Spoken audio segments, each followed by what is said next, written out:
Hey boys and girls, welcome to Art Recycled with Mrs. Hallmeyer. Today we're going to make these beautiful water lily sculptures out of Model Magic clay.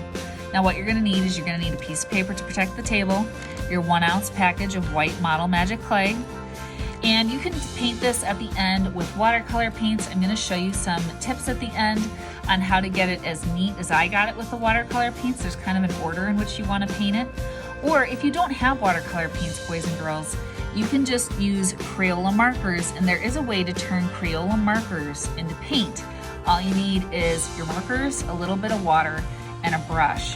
You can try to color this just straight off the bat with Crayola markers when it's dry, but I will say this is a little bit more difficult than the snowman, boys and girls, that you did in the winter because of the way this is shaped. So if you have paint, or if you can turn those Crayola markers into watercolor paint, that is definitely the better way to decorate this. Boys and girls, if you don't have anything to decorate it with, you don't have watercolors or markers, if you want to leave it white too, white is a beautiful option for this project. All right, boys and girls, to start your Model Magic flower today, you want to take your 1 ounce package of Model Magic and cut it open with a scissors like this. And then take the scissors, slide it into the top of the package like this, and cut the top all the way down. That way you can just peel the package back and pull your Model Magic out like this, kind of in a rectangle. And you actually want it in that rectangle shape. If I didn't mention this prior, you also want the Model Magic on a piece of paper. That prevents it from sticking to the table. So now what I'm going to do is I'm going to cut this clay with my scissors in a way that's going to help me get my pieces for this project the right size, okay? So the first thing I want you to do is you're going to take your scissors, kind of lay it in the middle of the clay, make a line like that, and then I want you to cut your clay in half.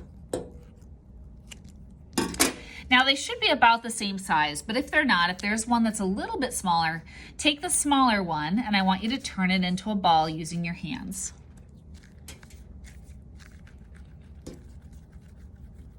Once it's into a ball, I want you to take the clay, and I basically want you to use your palm, and I want you to press down like this on the clay so that it forms a flat circle, kind of like a pancake. And you don't want it paper thin. You don't want it so thin that, you know, your clay is going to be weak when it dries, but you want it probably like a thinner pancake, kind of like this. Now take your scissors and you're going to cut out a triangle. So I'm going to make a dot in the middle, mark the center, and cut out a triangle like I'm cutting out a piece of a pie or a pizza, and pull that triangle out. This, boys and girls, is going to be your lily pad, and this is going to be one of your petals. So take the triangle that you cut out, and now I want you to roll it into a ball. And again, if I'm moving too fast, you just pause the video. So now the size of that ball, you're going to make some other spheres that are similar to that, and a sphere means a ball basically, and you want them all about the same size. So now to do that, I'm going to take my extra clay, I'm going to cut this in half. So this was the half I didn't use, cut this in half. And then take 1/2, and what you're going to do, boys and girls, is you're going to cut this into 3 pieces. So try to imagine 3 equal pieces. So 1, 2, and 3. I'm going to take each one of these now and roll them into a ball. And they should be about the same size as that triangle that you cut out. They may be a little bit bigger. If they're a lot bigger, take some of the clay from the bigger spheres and add it to the smaller one. And so now I have 1 piece of clay left. I'm just going to tear off just a little bit of this to make a 5th sphere. So there's number 5. It's a little smaller, so I'm going to tear some of this off, add it to this one. There we go. And now they're all about the same size. So now what I'm going to do is I'm going to pinch these to get them into the bigger petals that go around the flower. So the way I pinch them is I'm going to use my thumb and my forefinger like this. And on one hand, it's going to be sideways. So see how this finger is on top and this is on bottom.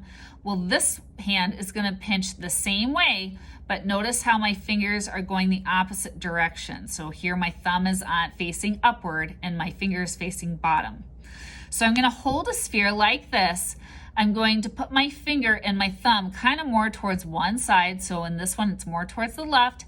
And then on this side, I'm going to put my thumb on the top and my pointer finger on the bottom, and I'm going to pinch. Now what you're going to get is kind of a weird shape like this. So it's like almost like I took a figure 8 and I twisted one half of it halfway. But this is the shape you want.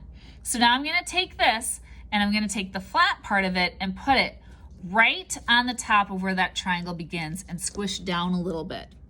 Now I'm going to keep doing that with the other spheres that I have. So pinch, pinch, and I'm going to try to make a star shape. So imagine this is the top point of the star. This is the one that goes to the right. This is the one that goes to the left. And then the bottom right and the bottom left. And these pieces of clay all overlap in the middle. So the flat part of this is overlapping on top of the other pieces in the center. And there you see my star on top of my lily pad. Now what do you do with this? This you're going to tear off and make more spheres, but they're much smaller. In fact, I would say they're about the size of a small blueberry or about the size of a green pea. And you want this extra clay divided up into 6 equal spheres. So again, I'm going to break it and roll it. And if they're not the same size, I can take some from one sphere and add it to another sphere. So whereas I had 5 before, I have 6 now. There we go. They're all about the same size. So now what I'm going to do is I'm going to do the same thing to these. I'm going to pinch side by side and up and down like this. But this time I'm going to take the flat side of this and I'm going to put it between 2 bigger pieces like this. Pinch, put the flat side here. Pinch up and down, side by side, here. And I'm going to do that between every 2 big pieces. Now you're probably thinking, uh-oh, but you have one extra. Yep. So I'm going to take the extra one, put it into the middle, and then take a pencil and use the back end of a pencil or a pen and punch in the center. And this, boys and girls, is actually pretty important because this is going to kind of solidify and make sure all your pieces stay together. And there, boys and girls, is my finished water lily flower.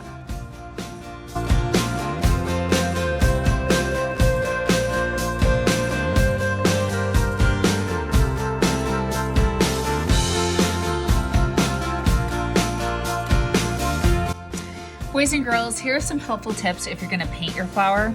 First of all, you want to use as small of a brush as possible. This project isn't big, so you don't want to use a big brush.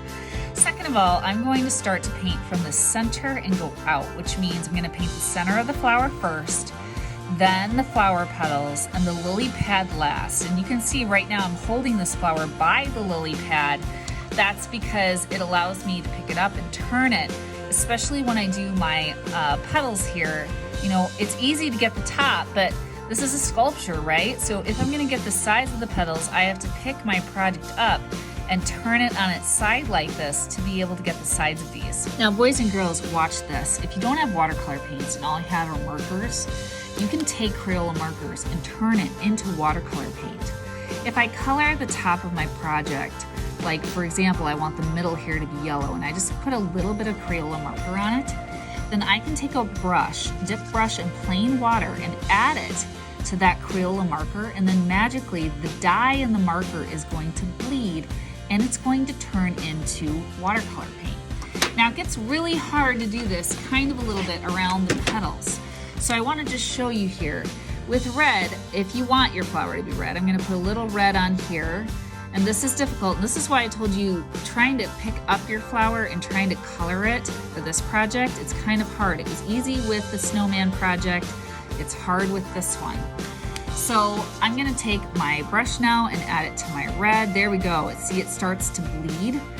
And so this is a way, you may not get a dark red flower like I did with my watercolor paint, but your dye in your markers should start to bleed and you could get a pink here with your red as it kind of drips down and that dye and that water starts to spread.